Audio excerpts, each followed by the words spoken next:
Now, the trait of working hard is an admirable trait to have.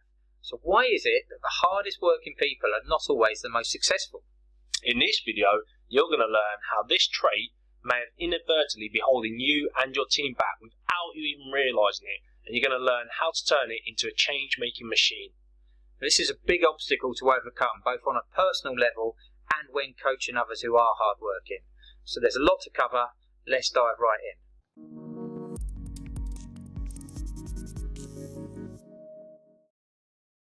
In this video, you're going to learn how hard work can actually work against you and your team. We're also going to cover the biggest mistakes that leaders make with hard-working employees. A lot of the time, that can actually lead to the hard-working staff leaving their jobs. This is a mistake even experienced managers make.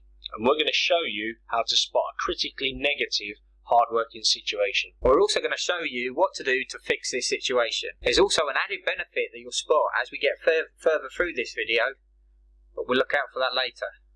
And the great thing about this, like all coaching processes, is you can use it on yourself as well as your team members. But over the years, we have been really lucky in that we've been able to work with hundreds of different people from lots of different industries.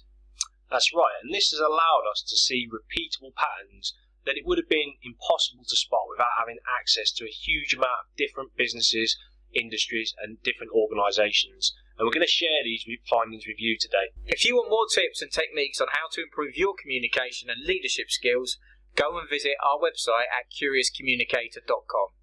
To keep updated on our latest videos, go subscribe to Curious Communicator TV. Just click the subscribe button below this video. What we're going to cover today is a rare piece of knowledge that we only see when we interact with highly skilled and accomplished leaders and managers. Now, that being said, it's actually a very simple and easy principle to understand. We're going to cover the different ways people attain success, and in particular in relation to the part hard work plays in success. What I mean to say is that many people, without even realising it, use hard work to cover up a lack of skill. In this quote by Abraham Lincoln, he says, "If I had 6 hours to chop down the tree, I'd spend the first 4 hours sharpening the axe." And this is a very clever quote and right on point with the hard work trait that we're talking about today. So both the blunt axe and the sharp axe get the same result. They're going to chop the tree down, but the amount of effort that you would have to put in to chopping the tree down with a blunt axe is significantly higher than the person who's using the sharp axe. And it's very much about working smarter and not harder. Obviously, hard work is a really desirable trait and it should be encouraged. However, it needs to be balanced off with the recognition that the result has been gained through hard work and not through an increase in the level of skill that that person has. And this is really important because you want to keep people working hard at increasing their skills. And by recognising that they achieved the result through hard work, they know they need to do something different in future. There's a really good quote from James Garfield that explains this better.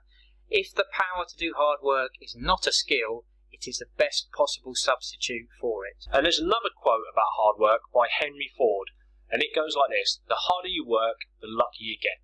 So what's the big problem then? Well, the issue here is that you're not making progress towards solving the problem. You're just working really hard to get around that problem.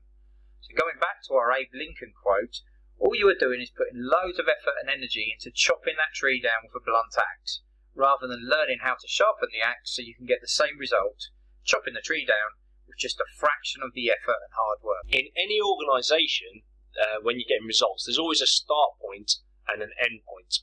Now, with hard work, the people you're coaching might be able to get the end result through pure effort and hard work, but as soon as the focus shifts onto something else, the people you're coaching are going to revert straight back to their previous performance level. I bet that sounds familiar, doesn't it? Why does this happen, though? Well, too much to do, too little time. So why is it people in your team can deliver the results when your focus is on it, but as soon as that focus is switched to something else, they revert back to their previous performance? Well, the reason is because they don't currently have the decision-making ability or the awareness of the bigger picture to do the right things at the right time to get the result through skill.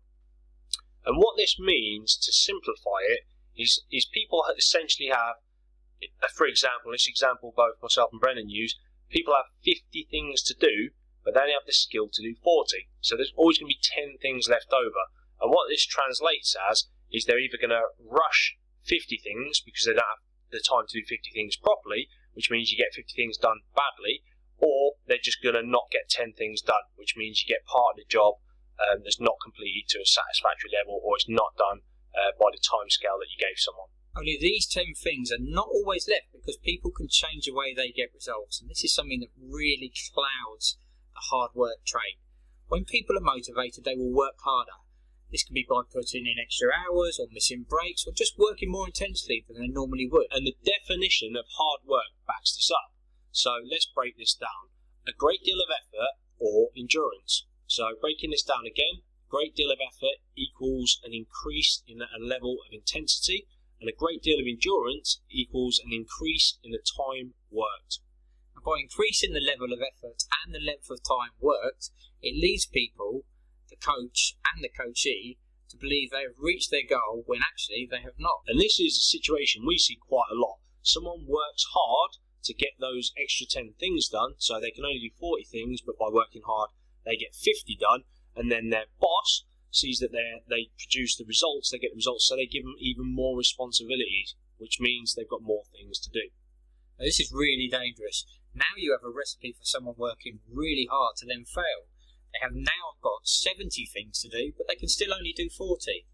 They'll work extremely hard and the reward will be disappointing failure.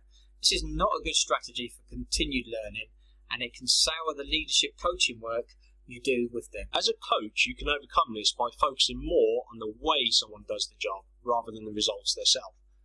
For example, when you try this, I don't want you to work any longer hours than normal. By doing this, you ensure that any improvement is actually from an increase in skill and not just effort. People can still work hard, but this should be done in planning and reflection of the task and not the task itself. It's important to note here that challenging yourself to take on increased levels of workload and tasks that are more than you're capable of achieving is not a bad thing. In this video so far, we've talked about the negative situations that this can create.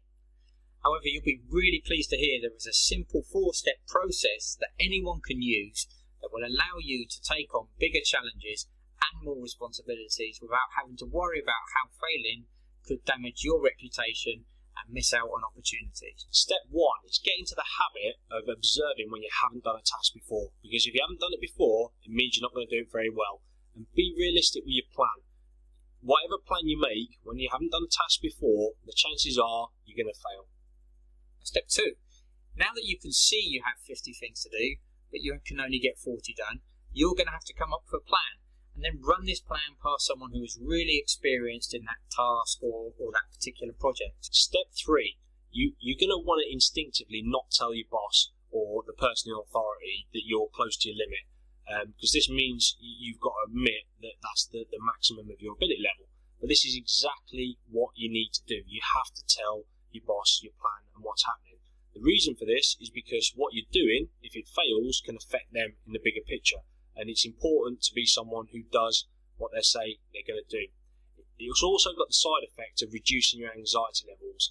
If you're worried about, if you haven't told your boss that you're close to your ability level on a particular project, and they get a surprise failure, you're always going to have that in the back of your mind. It's going to make you very anxious about what you're doing. It can affect your decision making.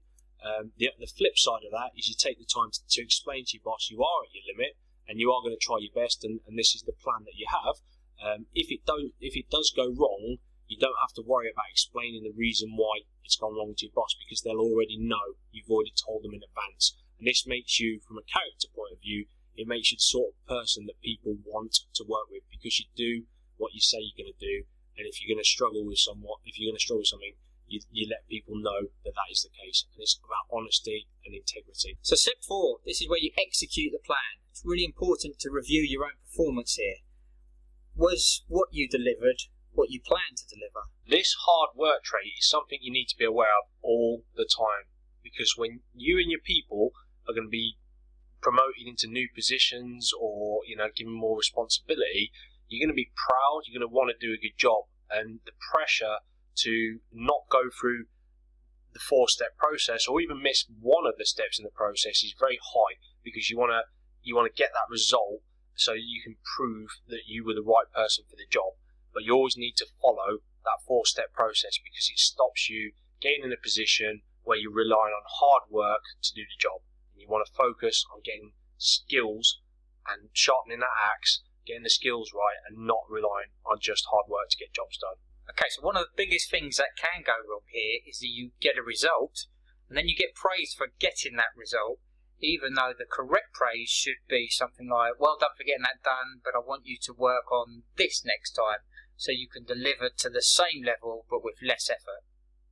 That's right, and a good way of demonstrating this, and what we look for in our teams, is that hard work should be treated like a KPI, something that you are measuring, and you want it to sit between 60 and 80%. Any lower than 60%, and people are going to get bored in their job. They need more challenges.